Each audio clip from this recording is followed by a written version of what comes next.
तुला दाखवायला.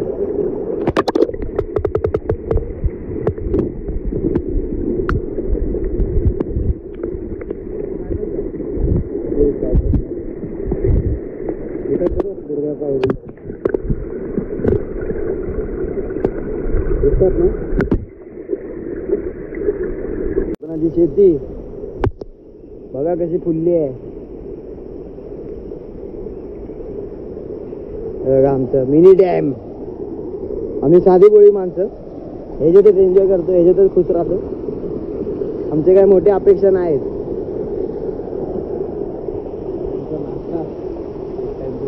हा बाय जरा दो टिप्स दो. बोलो बाय. नाश्ता, एक टाइमचं जेवण आणि असं कधीतरी फॅमिली बरोबर ट्रिप.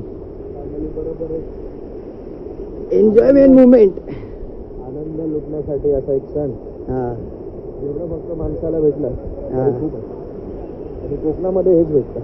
कोकणामध्ये हेच पाहिजे. आणि त्यासाठी तर कोकणची माणसं साधी बोळी का नाही काय.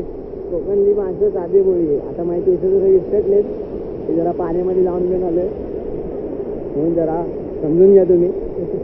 काय कमेंट मध्ये काय टाकू नका. जंगली आजच्या दिवस ऍडजस्ट करा. मला नेक्स्ट टाइम असं दिसणार नाही. पहिलाच व्लॉग आहे आणि पहिल्याच व्लॉग मध्ये तुम्हाला असं दिसते. तर नेक्स्ट टाइम जरा सपोर्ट द्या. आता अजून तुम्हाला दाखवतोय बघा. बघा बघा पाणी बघा गाईस. बघा तो बघा गरमीमध्ये ना इथं नुसतं गरम पाणी. थंड पाणी नो गरम, फक्त गरम पाणी.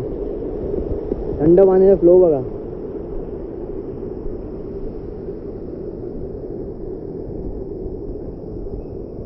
माणूस खेचत जाईल याच्यामधून. आत्ताच आमचा एक डब्बा गेला. आम्ही ते जाण्यासाठी गेलतो तिकडे.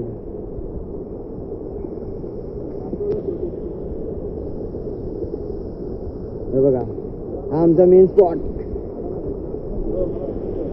हा काच पडले. काय बोलताय पप्पा. हा थांबा. बघा आमचं एन्जॉयमेंट. कोकणची माणसं अशी साधी बोळी. आता थोड्या याच्यामध्ये पण खुश होऊन जातात.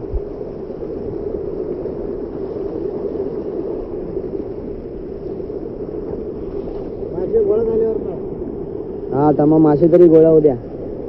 हे दुर्गा पाहिजे दिसतात ना.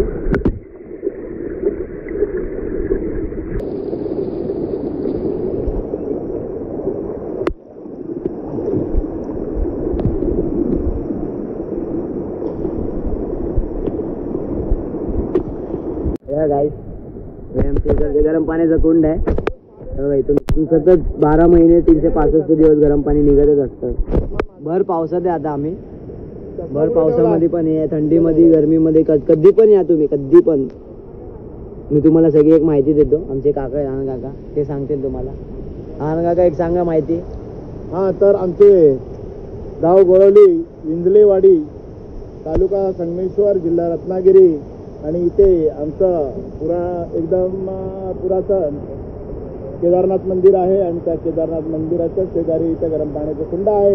या कुंडामध्ये वर्षाचे 365 दिवस पाणी गरम असते. या पाण्याचं स्तोत्र उन्हाळ्यात देखील 4 इंची ते 6 इंचपर्यंत स्तोत्र असतो. आणि आता त्याचा 7 इंच 8 इंचपर्यंत त्या पाण्याचा स्तोत्र आता झालेला आहे. असं गरम पाणी पाहाल तर अंगावरची खास खरोज वगैरे सगळं जे आहे देवकृपेने ते सगळं जाते. त्याचप्रमाणे पहिले आमच्या इथं पूर्वज हे या गरम पाण्याचा अभिषेक श्री शंभूला घालत होते. आणि त्या गरम पाण्याच्या अभिषेकाने शिवशंकर यांचा चांगल्या प्रकारे अभिषेक होत होता. आता देखील इथले गावकरी आहेत, हे देवस्थान ते सांभाळणारे भडवलकर म्हणून आहेत, तर ते त्याचं चांगलं जतन करतात. त्याचप्रमाणे तुम्ही इथे कोकणात या. कोकण म्हणजे एक सुंदर देखावा म्हटलेला आहे. कोकणची माणसं साधी बोळी. आणि तुम्ही या कोकणात या, कोकणाची मजा घ्या. कोकणामध्ये असे आणखीन असंख्य देखावे आहेत, ते तुम्ही बघून जा. आणि आमच्या चॅनलला सबस्क्राईब करा, बेल आयकॉन दाबा आणि लाईक करा. जय हिंद, जय महाराष्ट्र. Thank you thank you thank you. तर गाईस जे तुम्हाला आता जे काकांनी माझ्या माहिती दिली, तर ते तुम्हाला माहितीपूर्वक असेल तर चॅनलला सबस्क्राईब करा, लाईक करा, शेअर करा. अशी माहिती कोण कोण देत नाही, ते आम्हाला भेटते अशी माहिती. तर तुम्हाला माहिती आता त्याच्यासाठी पण लई कष्ट असतात. हा माझा भाऊ आहे, त्यांचाच पोरगा आहे. बाकी काय नाही, आता चाललोय जरा, मग तुम्हाला सांगतो नंतर बाकीचं पुढचं.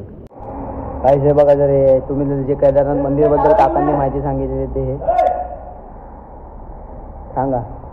हे आहे आमचे पुरातन केदारनाथ मंदिर. आता त्याचं थोडंसं सुशोभीकरण झालेलं आहे. हे आमचे मूळ पुरुष, महापुरुष हे आहेत.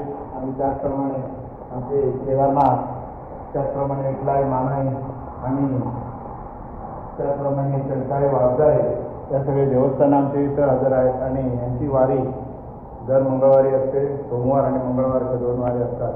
तर त्याप्रमाणे इथे सगळे गावकरी जमा करतात आणि इथे कौल वगैरे लावला जातो सोमवार मंगळवारी. आणि असं हे आमचं कोकणातलं. त्याचप्रमाणे आता तुम्ही पाहिलंच असेल की त्या खाली इथं जवळ बाजूला गरम पाण्याचं कुंड आहे आणि त्या गरम पाण्याच्या कुंडाने त्या जुना इथे एक मंदिर आहे, शिवशंभूची पिंड आहे आणि त्या पिंडीला गरम पाण्याचा अभिषेक घातला जातो अजूनही. आणि असं हे आमचं कोकणातील गाव गोळवली, तालुका संगमेश्वर, जिल्हा रत्नागिरी आणि आम्ही हिंगलेवाडीचे रहिवासी.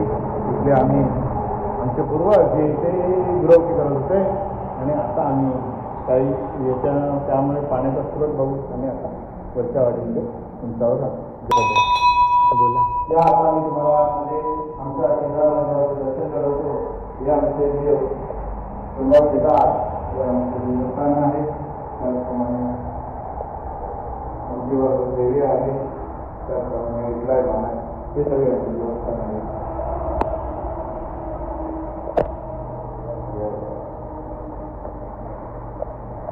तर बघा देव मित्रांनो, मला जी जी माहिती मिळते ती तुमच्या महत्त्वपूर्वक आणि तुम्हाला जर फिरायला आले तुम्ही तर तुम्हाला एक बोलतात ना, अजून कुठलं जर पर्यटकांचं स्थान असेल तर हे एक आहे, तुम्ही इथं पण एन्जॉय करायला येऊ शकताय. हे आमच्या काकांनी सांगितलं. आणि त्याच्यानंतर इथेच एक आतमध्ये राजवाडी म्हणून गाव आहे, तिथे सोमेश्वराचं मंदिर आहे. तिथे देखील चांगल्या प्रकारे बंदिस्त देवस्थान आहे सोमेश्वराचं, एकदम पुरातन मंदिर, ज्याच्यामध्ये दुमजली मंदिर आहे. ते तर वरती गणपती आणि अंतर्भागामध्ये गाभाऱ्यामध्ये शंभूनाथाची सोमेश्वराची पिंडी आहे.